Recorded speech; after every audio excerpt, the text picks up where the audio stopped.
Hello दोस्तों, कैसे हैं आप लोग।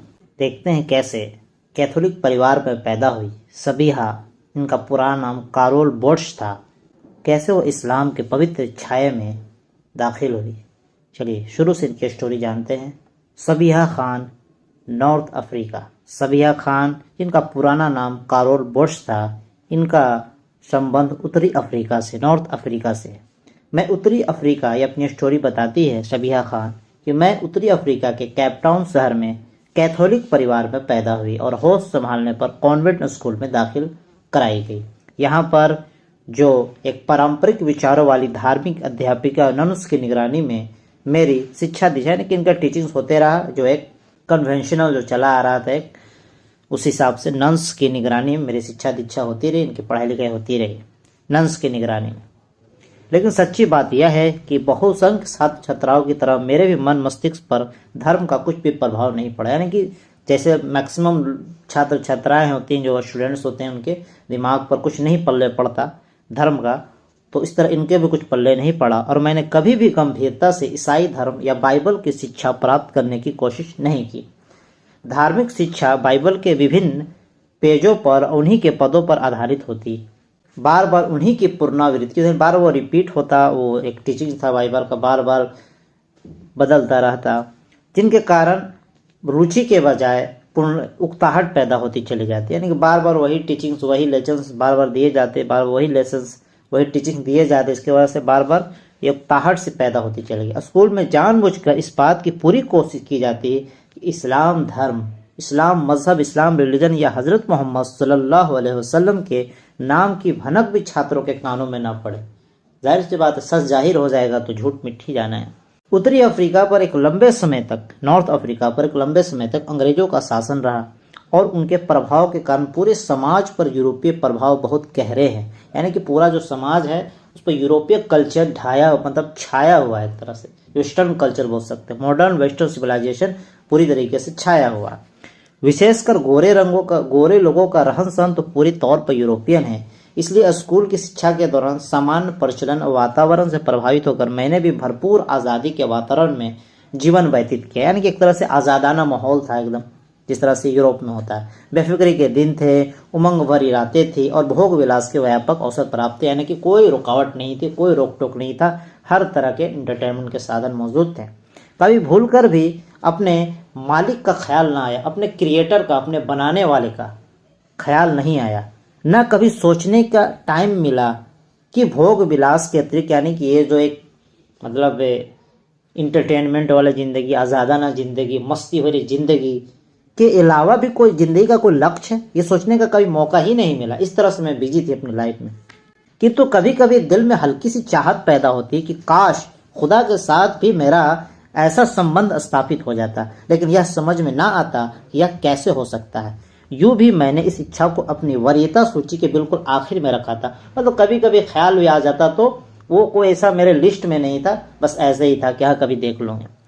जीवन पूरी तरीके से एकदम इंजॉयमेंट के साथ, भोग विलास और आनंद के साथ, इत्मीनान के साथ, मस्ती के साथ, इंटरटेनमेंट के साथ गुजर रहा था। लेकिन एक समय आया कि मेरे दिल और दिमाग पर उदासियों ने डेरे डाल दिए।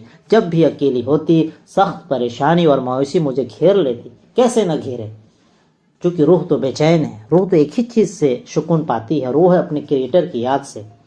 एक शून्य था, एक जीरो था, एक मेरे अंदर खालीपन था जिसमें मैं कैद थी। यूँ लगता था जैसे कोई बहुत ही कीमती चीज़ खो गई हो। अचानक सोचने लगती कि मैं एक एमलेस जिंदगी गुजार रही हूँ, कोई उद्देश्य नहीं है, उद्देश्यहीन जीवन गुजार रही हूँ। मानव का जीवन तो सार्थक, यानी इंसान को जिंदगी तो एक मतलब गोल में होना चाहिए, एक सीधा होना चाहिए, भरपूर होना चाहिए और संजीदगी भरा होना चाहिए, गंभीर होना चाहिए, कंप्लीट होना चाहिए। मेरा और मेरी जाति के लोगों का व्यवहार तो जानवरों जैसा है। मेरे और मेरे साथ में जो लोग रह रहे हैं उनका व्यवहार तो जानवरों जैसा, बस ऐसे ही खाया पिया सोया, खत्म मामला। केवल शारीरिक इच्छाओं को, यानी कि जो फिजिकल नीड्स हैं उसको पूरा करना और अपने जो रूह है, अपने अंदर का सोल है, उसका जो चाहत, उससे पूरी तरीके से दूरी, ये कैसी बात है। सहसा दिल से दुआएं निकलने लगती, ऐ खुदा मेरा मार्गदर्शन कर, मुझे रास्ता दिखा, मुझे सच्चा रास्ता दिखा, मुझे सीधा रास्ता दिखा। लेकिन मुश्किल यह थी कि अपने पुराने मजहब ईसाइयत में रहते हुए किसी सीधे रास्ते पर चलने और मंजिल पर पहुंचने की कोई गुंजाइश न थी। यह धर्म कुछ अंधविश्वासों, कुछ रिचुअल्स और पुराने रस्म रिवाजों के अलावा कुछ न था। काफ़ी इसमें बदलाव हो चुके हैं, काफ़ी चेंजेज हो चुके हैं, काफ़ी करप्शन हो चुका। जो ओरिजिनल जो बाइबल ईसा अलैहिस्सलाम जो इंजील लेकर आए थे, जिन पर जो इंजील किताब उतरी थी, वो कहीं खो गया, वो मिट गया। उसके जो शिक्षाएं इधर उधर हो गई, मिक्स हो गई, मिलावट हो गई। और इसमें इतनी क्षमता ही न थी कि अपने जो फॉलोवर्स में कोई रूहानी या अमली बदलाव ला सके। ना कोई रूहानी और कोई अमली बदलाव नहीं ला सकता, इतना उसमें कोई क्षमता ही नहीं था। तंग आकर मैंने अन रिलीजन का अध्ययन शुरू किया। इनके अंदर एक बेचैनी पैदा हुई, तो इन्होंने तरह तरह के मजहबों का, रिलीजन का अध्ययन करना शुरू कर दिया। पहले हिंदू मत के बारे में किताबों का अध्ययन किया, फिर बौद्ध मत के बारे में किताबें प्राप्त की। पहले हिंदू मजहब के बारे में पढ़ा, फिर बौद्ध मजहब के बारे में पढ़ा, और उसके धार्मिक सिद्धांतों को, उसका जो रिलीजियस जो थ्योरीज थी, रिलीजियस जो फिलॉसफी थी, उसको गंभीरतापूर्वक, संजीदगी के साथ सीरियसली समझने का प्रयास किया। लेकिन इन दोनों ने मेरी बुद्धि, मेरा जो दिमाग था और मेरा जो रूह था, दोनों को प्रभावित नहीं किया। मेरे सोल और मेरे दिमाग को प्रभावित न किया। अंधविश्वास को फलसफे, दर्शन का नाम देकर एक गोरख धंधा तैयार कर लिया गया था। यानी कि अंधविश्वास को और फालतू फालतू वहम रसूमात को धर्म का नाम देकर, फलसफे का नाम देकर एक गोरख धंधा, एक फ्रॉड चीज तैयार कर लिया गया था। यहूदियों के बारे में मेरा विचार यह बना कि यह केवल यहूदियों का नस्ली मजहब है। कोई दूसरा व्यक्ति से स्वीकार कर भी लेगा तब भी यहूदी उसे इज्जत की निगाह से नहीं देखेंगे, क्योंकि बाहर से अलाउ नहीं है। यहूदियत में भी इंसानी मानव प्रकृति के अनुकूल वर्तमान काल की सभी समस्याओं का कोई समाधान नहीं। यानी कि वो भी एक तरह से ओरिजिनल मजहब पे नहीं है। कहते तो हैं कि मानते हैं, लेकिन ओरिजिनल मजहब पे नहीं। उन्होंने अपने किताबों को बदल डाला। जो तौरात उतरी थी मूसा अलैहिस्सलाम पर, उनको उन्होंने पूरी तरीके से बदल डाला, चंद रुपयों के एवज, ख्वाहिशों के पीछे। ईसाइयत के बाद इन तीनों धर्मों ने भी मुझे निराश कर दिया, और अब मैं हैरान और परेशान थी कि किधर जाऊं और क्या करूं, क्या करूं। तब अल्लाह ने मुझ पर ख़ास अपना रहम करम किया, मेरी मदद की, और मेरा ऐसा किस्मत बना कि मेरा इस्लाम से परिचय हो गया। कैसे हुआ कि एक लाइब्रेरी में मैं जो रिलीजियस किताबें खोज रही थी, धार्मिक किताबें खोज, मजहबी किताबों की खोज करते हुए इस्लाम के सब्जेक्ट पर, इस्लाम के विषय पर एक किताब मेरे हाथ लग गई। उसके बारे में मैंने पढ़ना जब से शुरू किया तो मानो अंधेरे में जुगनू चमक उठे, और जो जो आगे बढ़कर अन्य किताबों और तरह तरह की किताबों और विशेषकर पवित्र कुरान मजीद का अध्ययन किया तो मंजिल करीब आती चली गई। मैंने देखा कि इस्लाम में अंधविश्वास या बहुदेववाद, यानी कि बहुत सारे खुदाओं के लिए कोई भी जगह नहीं है। Nothing, only one God, only one God, एक अल्लाह, एक क्रिएटर, एक ईश्वर, एक प्रभु। इस्लाम का झूठ और छल कपट से दूर का कोई भी रिश्ता नहीं है। एकदम साफ सुथरा, शफाफ, साफ पानी। और यहाँ बेकार घिसे पीटे सिद्धांतों का कोई गुजर नहीं, एकदम ओरिजिनल, ऑथेंटिक, कोई इधर तामझाम नहीं। हर बात बुद्धि और प्रकृति के बिल्कुल अनुकूल, यानी कि एकदम लॉजिकल और रैशनल। फिर इसके कमाल की सादगी है, फिर इसमें कमाल की सादगी है, सच्चाई है, और किसी धार्मिक सिद्धांत या अवधारणा में कोई भी जो रिलीजियस थ्योरी है, फिलॉसफी है, कॉन्सेप्ट है, उसमें धुंध और उलझाव नहीं है। एकदम साफ, जो ह्यूमन के एकदम नेचर को अपील करती है, जो लॉजिक को अपील करती है, सोच को अपील करती है कि हाँ ये बेहतर है, बेहतरीन जवाब।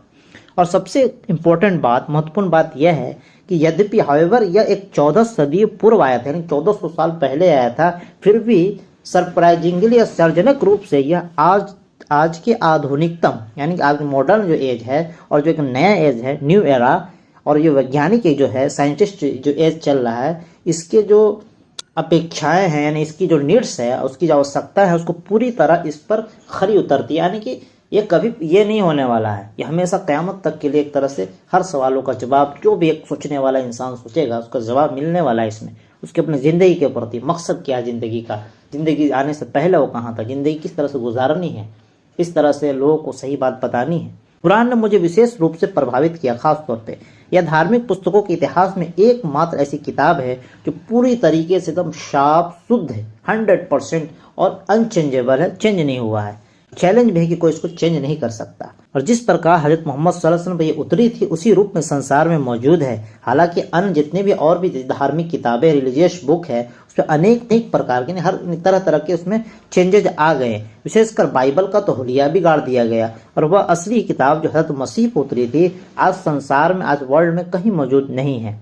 इस्लाम के विषय में पूरी जानकारी प्राप्त कर लेने के बावजूद मैंने फौरन ही इस्लाम को स्वीकार नहीं किया, बल्कि करीब 1 वर्ष तक एकदम पूरा हाईली कंसंट्रेशन के साथ एकाग्रता से उसके बारे में पढ़ती रही और सोच विचार करती रही।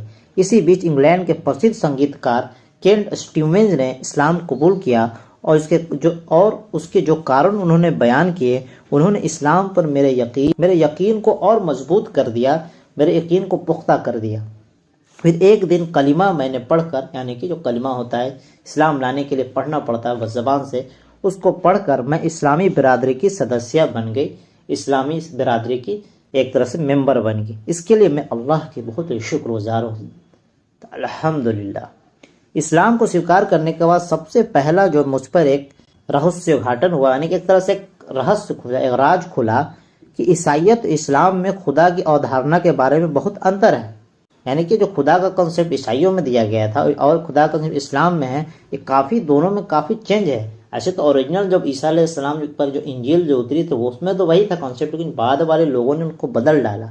तो चूँकि जाहिर सी बात है, बदल डाला तो अलग ही रहेगा, तो ये अलग था।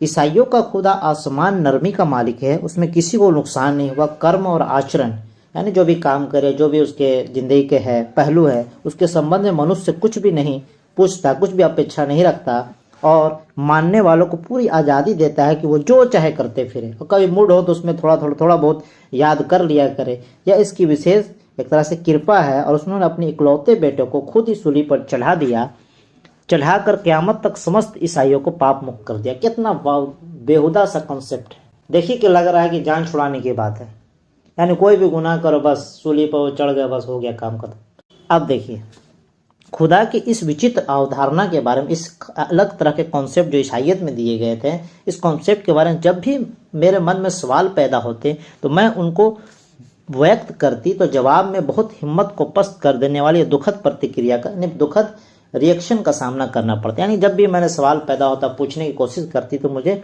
एक तरह से बहुत ही लोकल सा जवाब और बहुत ही एक मतलब निराश कर देने वाला जवाब मिलता। सख्ती से डांट दिया जाता और ये बता दिया जाता है कि ये बातें दिमाग में आने वाली नहीं है, बस चुपचाप खामोशी से उन पर यकीन रखना चाहिए।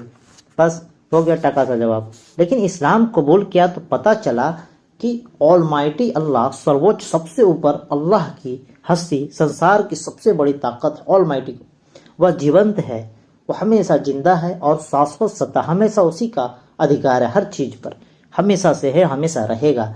वह अपनी क्रिएशन के लिए, अपनी मखलूक के लिए बड़ा ही बहुत ही दयावान है, कृपालु है, बहुत ही रहम करने वाला, मेहरबान है। लेकिन उसने इंसानों के लिए जो सिद्धांत बनाए हैं, जो रूल बनाए हैं, वह उन पर सबको सख्ती से कार्यरत देखना चाहते हैं। यानी कि जो भी रूल्स बनाए हैं वो चाहता है कि सब उसको फॉलो करें, उसमें कोई कोताही ना करे, और जो लोग इसकी पाबंदी करते हैं वो दुनिया और आखिरत में सफल होते हैं, जबकि इसको नहीं मानने वाले न दुनिया में खुश रहते हैं, न परलोक की सफलता प्राप्त होते हैं, यानी कि आखिरत, यानी कि लाइफ आफ्टर डेथ। फिर ईसाईयत के विपरीत इस्लाम के अनुसार अल्लाह स्पष्ट रूप से फरमाता है कि हर व्यक्ति अपने कर्मों का फल भोगेगा। ईसाईयत के विपरीत इस्लाम के अनुसार अल्लाह क्लियरली बताता है कि हर व्यक्ति, हर इंसान अपने जो उसने ज़िंदगी में जो भी काम किए होंगे, जो भी उसका फल भोगेगा। जैसा काम करेगा वैसा उसको सजा मिलेगा या उसको जजा मिलेगा, मतलब रिजल्ट वैसा ही आएगा जैसा वो काम करेगा। कोई किसी का बोझ ना उठाएगा। और यह विचार सरासर मूर्खतापूर्ण है कि एक व्यक्ति को हमारे गुनाहों के बदले में मौत के घाट उतार दिया गया हो, जैसा कि ईसाईयत में है कि सूली पर चढ़ा दिया गया, बस गुनाह कर देगा। यह भी क्लियर कर दो कि इस्लाम का कोई एक खास पहलू ना था या कुछ अलग अलग विशेषताएं ना थी जिन्होंने मुझे प्रभावित किया, बल्कि यह इस्लाम का संपूर्ण सौंदर्य और आकर्षण। मतलब ऐसा ही नहीं कि एक ही फील्ड में सिर्फ है, नहीं, चौतरफा, मतलब एक तरह से इस्लाम जो कंप्लीट सॉल्यूशन, यानी कि पूरी तरीके से सॉल्यूशन ये प्रोवाइड करता है, हर क्षेत्र में रहनुमाई करता है, किसी भी शोबे में हो। जो मेरे दिल में बस गया, ऐसा इसका टीचिंग था, ऐसी तालीम थी, ऐसे दिमाग को अपील करने वाले, दिमाग को, दिल को, रूह को सुकून देने वाले ऐसे नॉलेज इसमें था कि मेरे दिल में बस गया। और मैं इस मतलब एक रिजल्टिंग एक तरह से कंक्लूजन पर पहुंच गई, निर्णायक निष्कर्ष पर पहुंच गई कि संसार में, पूरी दुनिया में इस्लाम के अतिरिक्त एक धर्म भी ऐसा नहीं जो अट्रैक्शन के मामले में, खूबसूरती के मामले में, सिंप्लिसिटी के मामले में इस्लाम से नाम मात्र की भी अनुकूलता रखता है ना, कि इसके टक्कर में कोई है ही नहीं। इसकी जैसी टीचिंग, इसकी जैसी तालीम, इसकी जैसा दिमाग को अपील करने वाला एकदम ऑथेंटिक, हाँ ये बेहतर है। जैसे होता है ना कि आदमी हर चीज में कंपेरिजन करता है कि हाँ अपने पर कोई चीज लेके, हाँ मेरे साथ अगर ऐसा होता, मेरे साथ ऐसा होता तो मैं इस टाइम क्या करता, तो ये एकदम परफेक्ट, हाँ ये सही है। इस्लाम एक मतलब मल्टी डायमेंशनल, मल्टी कलर, यानी कि हर तरह के रंग लिए हुआ है। इसमें प्रत्येक रंग जीवन प्रदान करता है और जिसकी प्रत्येक किरण रूह को नई रोशनी, नूर प्रदान करती है। किंतु एक दुखद सत्य है कि एक नए मुस्लिम के लिए गैर इस्लामिक माहौल में बाअमल मुसलमान बनना और रिलीजियस टीचिंग्स को अपनाना बहुत ही कठिन है। अल्लाह का शुक्र है उसने यह मरहला भी मेरे लिए आसान कर दिया और मेरी शादी एक बाअमल मुसलमान घराने में होगी। लो जी, टेंशन ही खत्म। यह मेरा एक तरह से मेरी खुशकिस्मती थी, यह मेरा सौभाग्य था कि जो परिवार में जहाँ मेरी शादी हुई वो बहुत से मुस्लिम घरानों, मतलब जो सो कॉल्ड मुस्लिम घरानों की तरह केवल नाम का मुसलमान नहीं था, ना वो उन घरानों जैसा था जो इस्लाम के विषय में जोशीली बातें तो बहुत करती लेकिन कर्म की दृष्टि से जीरो होते, यानी काम अमल नहीं था, बस बातें बहुत बहुत होती थी। इस तरह का घराना नहीं था और नाम मात्र के भी नहीं थे, ये पूरी तरीके से अमल करने वाले मुसलमान थे। अल्लाह का शुक्र है कि इस परिवार का, इस फैमिली का हर सदस्य, हर शख्स सच्चा और बाअमल मुसलमान है। इस्लाम उनके सीनों में बसा हुआ है, वे जो कुछ कहते हैं उस पर अमल भी करते हैं। मुसलमान की हैसियत से अल्हम्दुलिल्लाह, अल्लाह का शुक्र है, मैंने अल्लाह की पहचान हासिल कर ली और बदले के दिन का एहसास प्रति क्षण मेरे दिमाग में ताज़ा रहता है। क्योंकि मैंने जीवन का असली मकसद जान लिया है, इसलिए अब जीवन मेरे लिए अल्लाह की अमानत और रहमत बन गया है। मैंने यह भी समझ लिया है कि धर्म की आत्मा अल्लाह के बंदों से प्रेम और उसके सेवा में निहित है और इस्लाम का मुख्य शीर्षक है मुझे अल्लाह की संपूर्ण सृष्टि से प्रेम, यानी कि दुनिया का कोई भी क्रिएशन, कोई भी मखलूक हो, कोई भी क्रिएशन हो, सबसे मोहब्बत है।